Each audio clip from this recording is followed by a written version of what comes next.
pour moi, c'est vraiment super excitant. Les étals de marché, quand ils sont éthiques, ça me rend dingue. Il y a certaines personnes, c'est le shopping dans les magasins. Moi, c'est vraiment les légumes. Pour bien prendre soin de son microbiote, on va essayer de consommer des prébiotiques et des probiotiques. Entre bien manger et mal manger, visuellement, c'est évident, la différence est bien plus bénéfique quand on s'alimente bien, c'est sûr.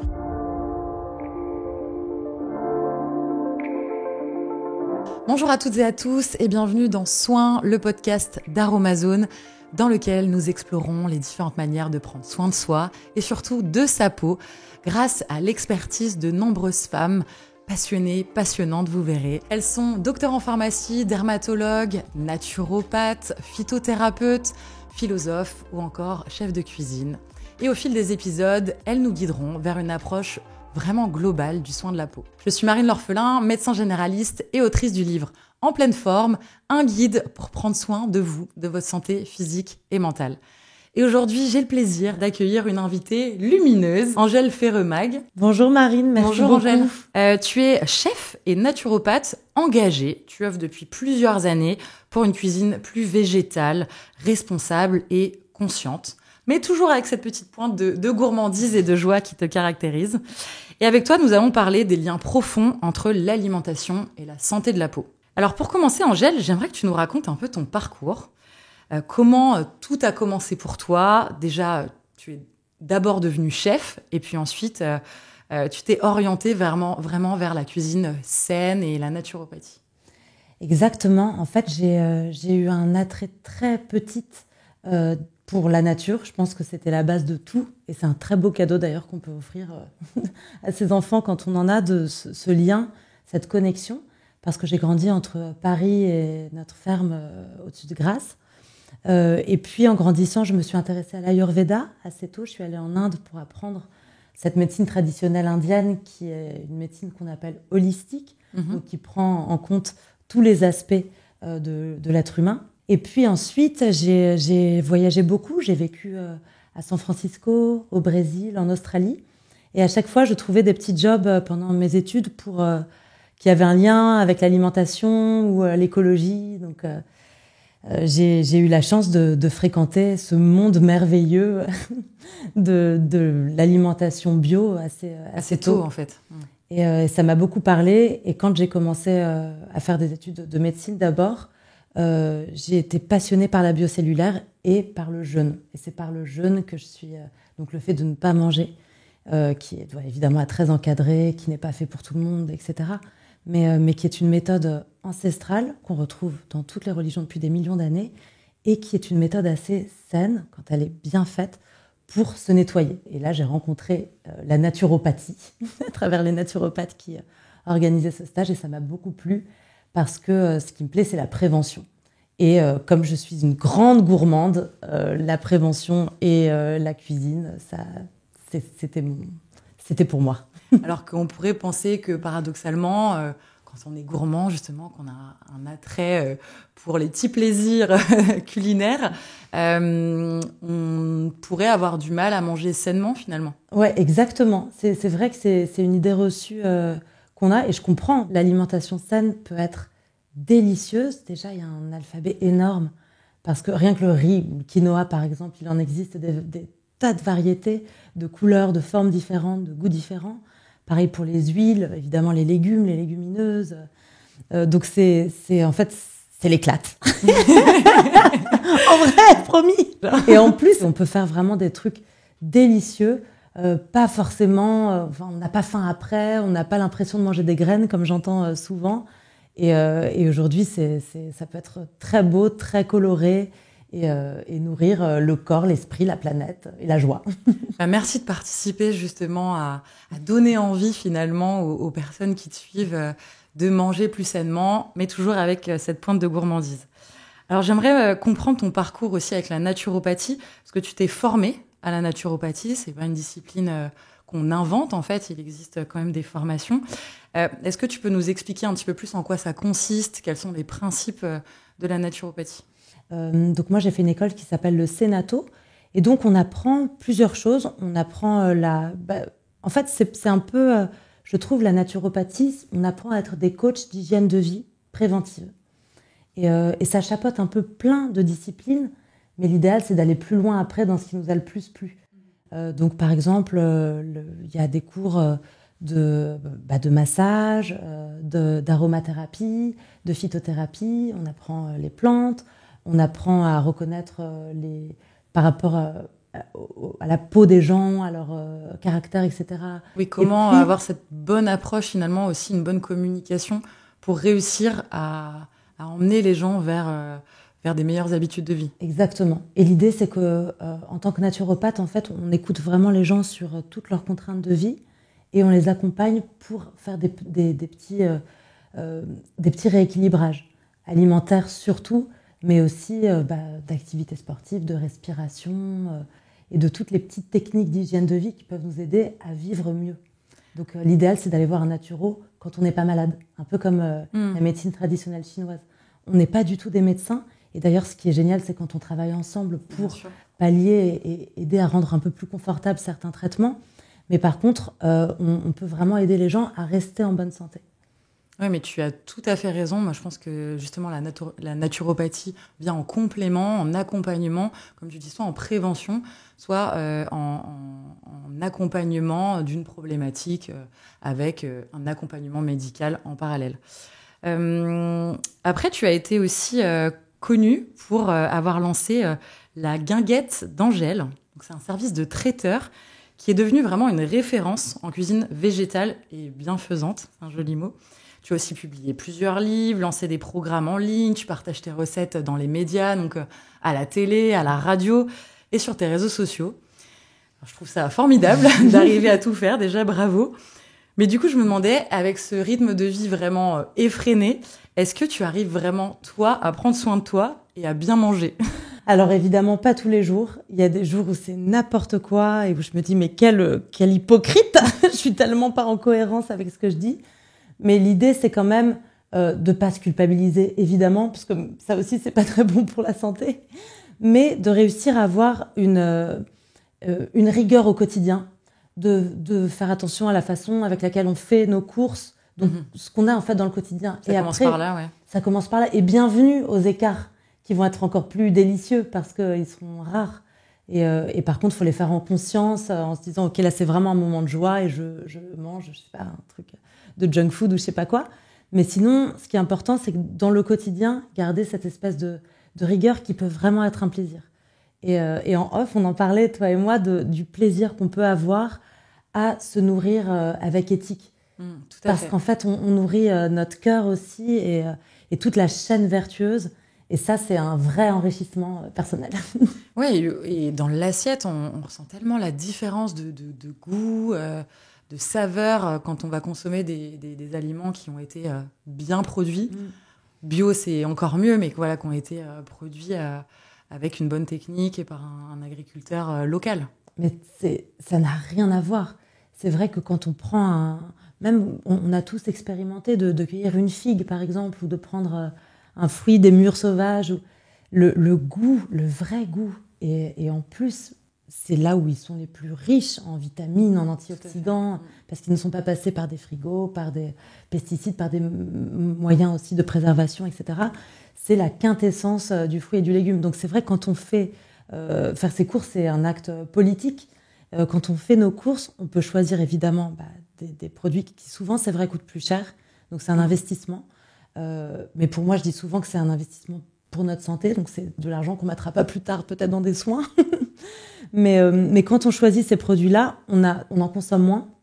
Parce qu'ils ont tellement de goût, ils sont tellement nourrissants. C'est pas juste de la nourriture, c'est un plaisir, quoi. Complètement, je te rejoins complètement. J'aimerais comprendre comment tu intègres les principes de la naturopathie dans ta manière de cuisiner et d'inventer des recettes. Alors en fait, quand ça a commencé, je co-animais des stages de détox avec d'autres naturopathes et donc je devais cuisiner avec toutes ces contraintes qui étaient un peu strictes, donc principalement végétalienne, 80% de cru, il fallait que tout soit bio, local, etc. Et donc tout d'un coup, en fait, de la contrainte crée la créativité, parce que quand on n'a que un chou-fleur et qu'on doit se débrouiller avec ça. Un peu sexy, là, un peu sympa. Tout d'un coup, on se rend compte qu'on peut en faire une mousse, une crème, une purée, de la semoule. Quand on râpe le dessus les fleurettes d'un chou-fleur, ça fait comme du grain. Donc on peut faire un couscous avec, une pâte à pizza. On peut le prendre évidemment cru, en carpaccio. Et tout d'un coup, en fait, toutes ces contraintes-là, c'est hyper stimulant.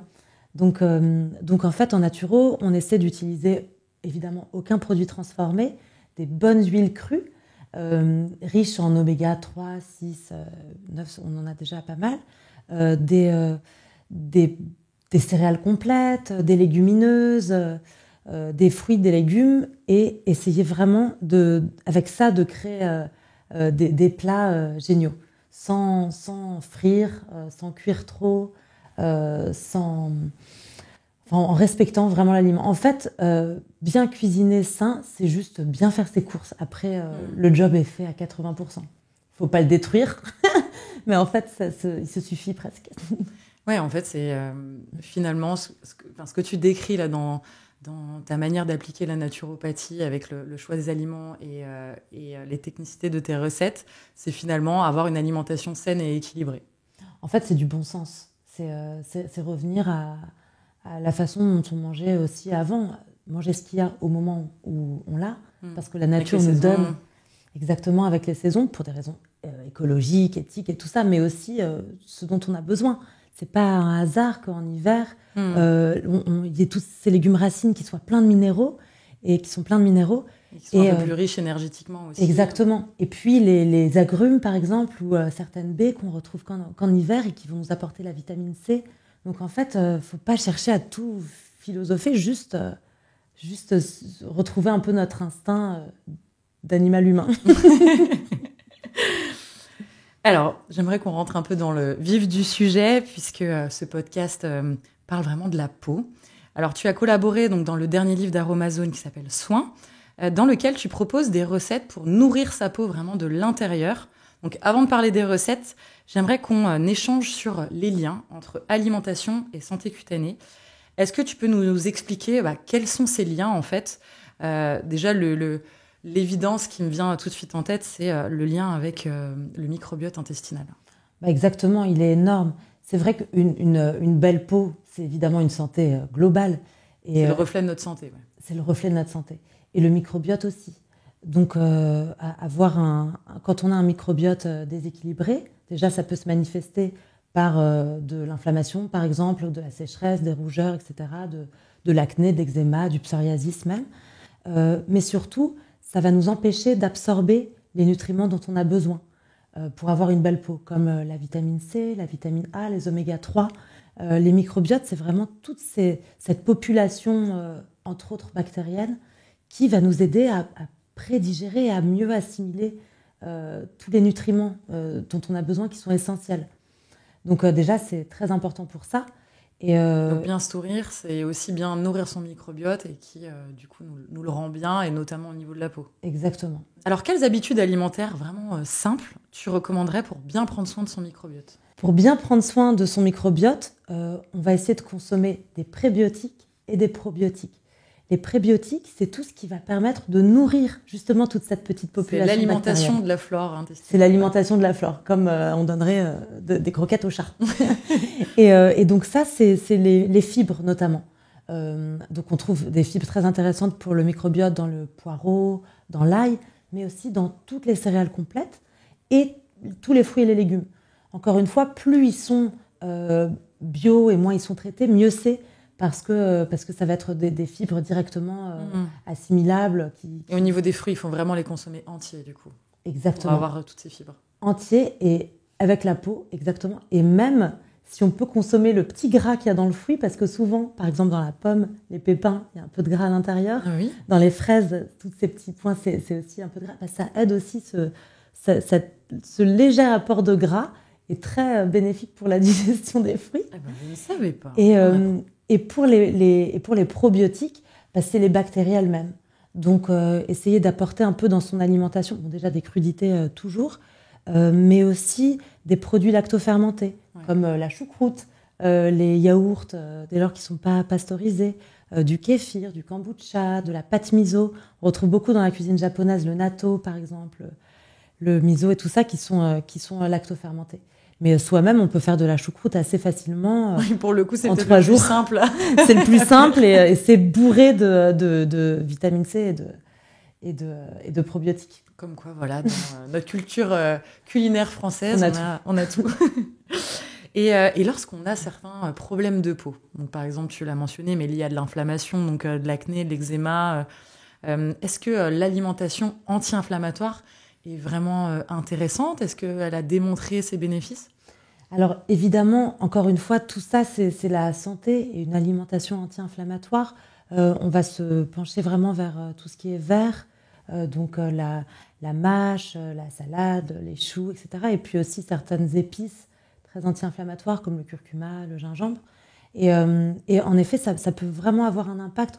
On le ressent. Bon, à côté, il ne faut pas se manger n'importe quoi. Mais oui, ou ni fumer, par exemple. Ni fumer, ni picoler le soir et ouais. tout. Mais c'est sûr qu'une alimentation comme ça, on le voit très rapidement sur son teint qu'on va mieux. C'est ce que tu disais, c'est vraiment la peau nous le rend. On traite bien notre intérieur et ça éclabousse.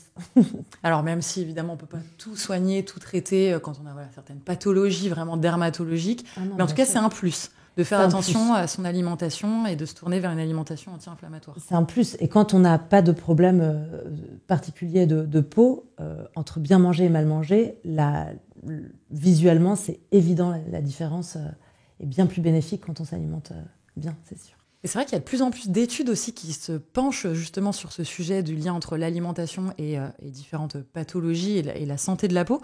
Et il y a quelques études récentes qui ont montré notamment le rôle prépondérant et indispensable des oméga 3.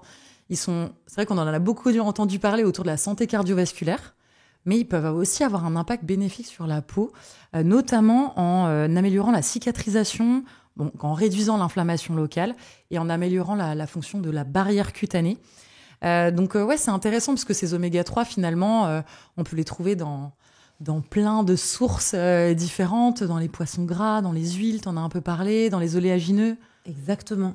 Et dans les poissons gras, je dirais même surtout dans les petits poissons gras, parce que ça nous permet de pas du tout avoir les métaux lourds et tout ça. Oui, parce donc sardines, maquereaux, exactement, c'est ça? Sardines, maquereaux, foie de morue. On attend ta recette avec le foie de morue. Et ben ça peut être super bon, avec du fenouil, un peu de citron vert, du chou râpé pour le croquant, c'est délicieux. Ah bah voilà, elle vous a fait la recette en instantané. Et oui, t'as raison, les oméga 3, on les retrouve aussi beaucoup dans les oléagineux, en plus petite quantité. C'est sûr que le mieux, c'est de consommer assez régulièrement ces petits poissons gras. Et puis dans ces huiles, comme l'huile de cameline, l'huile de chanvre, l'huile de graine de chia, qu'on trouve maintenant, qui sont l'huile de lin, bien sûr. Et toutes ces huiles-là, elles sont pour moi un vrai cadeau de notre santé, parce que elles nourrissent, comme tu dis, la peau et puis tout le reste, même au niveau cérébral, elles sont très intéressantes. Et elles sont vivantes. C'est des huiles qui sont crues, première pression à froid. Dès lors qu'elles sont cuites, elles n'ont plus aucun intérêt. Donc il faut évidemment pas les mettre dans la poêle, pas les mettre au four. Et c'est pour assaisonner des salades C'est ça. On les met au dernier moment et elles sont souvent dans des bouteilles en verre parce qu'elles sont sensibles au plastique, teintées parce qu'elles sont sensibles à la lumière, et on les garde au frais dans le frigidaire. Donc on achète plutôt des petites bouteilles et on les garde parce qu'elles s'oxydent. En fait, elles rancissent très facilement. Merci pour toutes ces petites astuces, vraiment. Alors justement, tu as commencé à donner une recette, mais en fait, dans le livre Soins la peau, tu proposes plein de recettes qui soutiennent la santé de la peau de l'intérieur. Alors avec des effets antioxydants, anti-inflammatoires ou encore anti-imperfection. Certaines avec des titres qui donnent vraiment envie.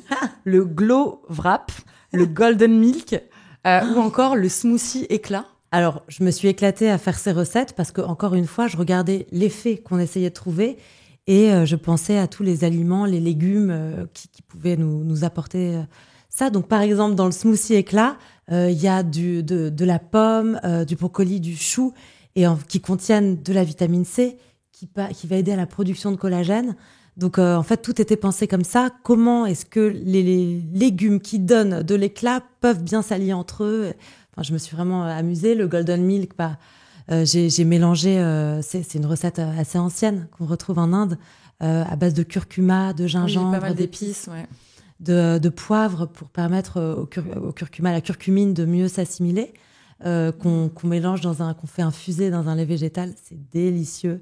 Les soirs d'hiver, d'automne, un peu cocooning, c'est trop bon. Et en été, on rajoute 3 glaçons et c'est super bon aussi. On a la version frappée. Exactement. Et puis pour le glow wrap, pareil, j'ai mis des ingrédients qui contiennent des oméga 3. Donc il y a de l'avocat notamment, il y a des graines germées qui sont vraiment ce qui contient le plus de vitamines dans l'alimentation. Et puis des sauces super gourmandes à chaque fois pour être sûr que les gens ne se disent jamais « Oh, c'est pas drôle de manger comme ça ». Oui, voilà. Il faut les tester, les goûter et vous verrez que c'est très, très bon. C'est vrai parce que, en fait, quand on regarde la composition des recettes, il y a beaucoup de légumes. Parce qu'en fait, t'es vraiment fan des légumes, on peut le dire comme ça. J'ai lu cette phrase de toi que je trouve vraiment chouette. « L'excitation des légumes ne m'a plus quittée ». À un moment, t'as eu un coup de cœur pour un brocoli ? Ah, c'est vrai. Mais pour moi, c'est vraiment super excitant. Les étals de marché, quand ils sont éthiques, ça me rend dingue. Il y a certaines personnes, c'est le shopping dans les magasins. Moi, c'est vraiment les légumes. Parce que déjà, c'est tellement beau. On a tout à apprendre de leur esthétisme. Rien que le chou-fleur, il existe des choux-fleurs naturellement, hein, violet, évidemment blanc, jaune, orange. Ils sont magnifiques, ils ont des goûts, des saveurs pas possibles. Et surtout, l'excitation de les retrouver. Quand on consomme des produits de saison, on a tellement hâte de recroquer dans une cerise, de retrouver le vrai goût de la cerise. On se réjouit d'arriver à la période des courges et tout ça. Et je trouve ça super. On a tellement de chance dans nos pays tempérés de pouvoir avoir ces cycles et de pas toujours être de façon monotone, même si c'est quand même très cool d'avoir du fruit de la passion et de la noix de coco toute l'année. Mais là, on a des saisons qui se succèdent et l'excitation de retrouver nos amis de la saison, c'est quelque chose que j'aime vraiment. Ah bah c'est vrai que je partage cette excitation, mais plutôt autour des fruits. Peut-être qu'après cet épisode, j'aurai cette excitation des légumes. Et ça sera grâce à toi. Merci. Alors, avant de clôturer cet épisode, je voudrais te proposer un petit jeu.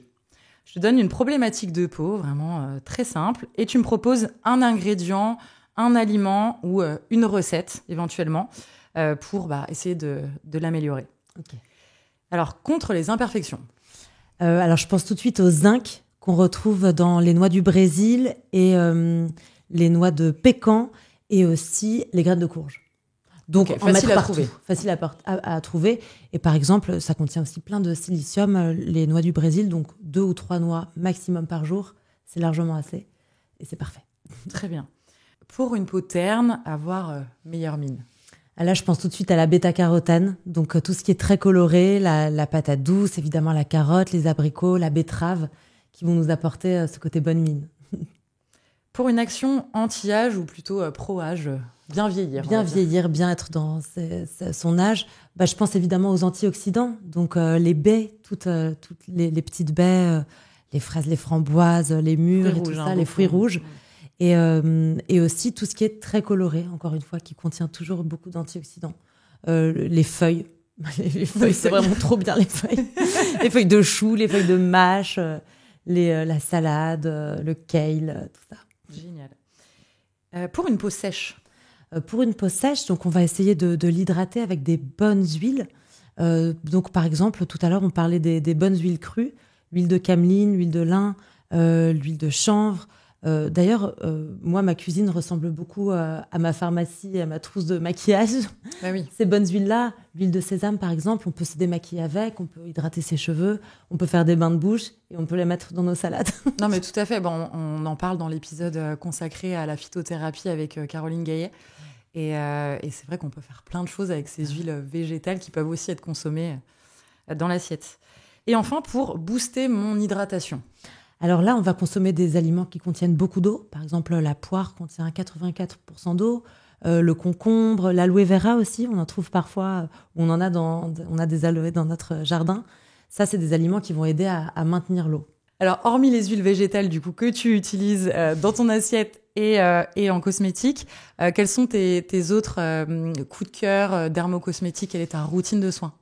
Je peux te dire celle que j'aimerais faire dans l'idéal si j'avais une demi-heure tous les matins et que je faisais les choses bien. Je le fais 2-3 fois par an, mais pas tous les jours. ce serait de me réveiller, de faire un bain de bouche à l'huile de sésame pour nettoyer un peu toutes les bactéries, me gratter la langue avec un gratte-langue. C'est un outil que je vous conseille tellement. Ce sont des principes tirés de l'Ayurveda. Exactement. Donc, le bain de bouche, le gratte-langue. Et puis après, si on peut, le brossage à sec pour enlever un peu les peaux mortes, stimuler le système lymphatique. La douche écossaise, ce qu'on appelle aussi la douche alternée, c'est-à-dire chaud-froid, chaud-froid, chaud-froid et on finit sur du froid. Comme ça fait travailler un peu la mobilité des veines, des artères et de la peau. Ensuite, quand on sort dans cet état de joie et bien réveillé, pas besoin de café, de latte, là on est bien. Naturellement bien. Naturellement bien. On peut se faire un petit massage en se disant à quel point on s'aime et on se trouve merveilleuse et on peut se répéter tout ce qu'on a accompli et nos qualités parce que ça fait du bien. Si personne nous le dit, autant se le dire soi. Parfois, j'écris même sur mon miroir. Les gens me prennent un peu pour des folles, mais waouh, t'es géniale. Et que tu es resplendissante ce matin. Mais oui, tu me plais. Non, mais se le rappeler un peu. Et donc, évidemment, quand on se masse, on essaie d'utiliser des huiles naturelles, la rose musquée, l'amande douce, ce genre de choses. Et après, alors selon l'état de ma peau, moi, il y a des produits que j'aime beaucoup, comme l'argile, par exemple, que j'utilise aussi pour faire des gommages. Je prends de l'eau d'argile, donc de l'eau décantée de la veille, le matin, en cure parfois. Et puis après, la journée commence avec un verre d'eau tiède, un petit mantra, une méditation et yallah. Ok, effectivement, il faut du temps pour pouvoir faire tout ça. Et pour ton visage, alors, est-ce que tu as... même ça peut être vraiment des soins très classiques, hein, mais qu'est-ce que tu aimes comme produit ? Pour mon visage, moi, ce que j'adore, c'est l'acide hyaluronique. C'est vraiment un produit que j'ai découvert d'ailleurs avec Aromazone. Et je dois dire que l'effet est tellement immédiat. Enfin, au bout d'une semaine, je trouve que ça se voit déjà. Donc, je commence de toute façon par ça. En plus, c'est pas gras, c'est léger. Enfin, c'est parfait. Et l'huile de rose musquée. Je trouve ça toujours tellement agréable. En plus, ça permet de faire des massages du visage. Parce qu'il faut bien huiler sa peau avant de se masser. Pas trop casser à l'épiderme. Donc voilà, je dirais rose musquée, acide hyaluronique. Après, il y en a 1000 autres, mais j'essaie d'être concise. Et en tout cas, je te remercie vraiment infiniment pour tous tes conseils et aussi pour ta joie communicative. On a passé un très bon moment en ta compagnie. Où est-ce qu'on peut te retrouver pour découvrir encore plus de recettes ? Alors, on peut me retrouver sur Instagram, La Guinguette d'Angèle, sur Substack, Angèle Ferremag, qui est un autre réseau, évidemment dans mes livres de cuisine que vous trouverez dans toutes les bonnes librairies. Merci beaucoup, Angèle. Merci à toi. J'espère que cet échange vous a nourri, au sens propre comme au sens figuré, et vous donnera envie de prendre soin de votre peau de l'intérieur. On se retrouve très bientôt pour de nouveaux épisodes de soins. Et en attendant, prenez soin de vous.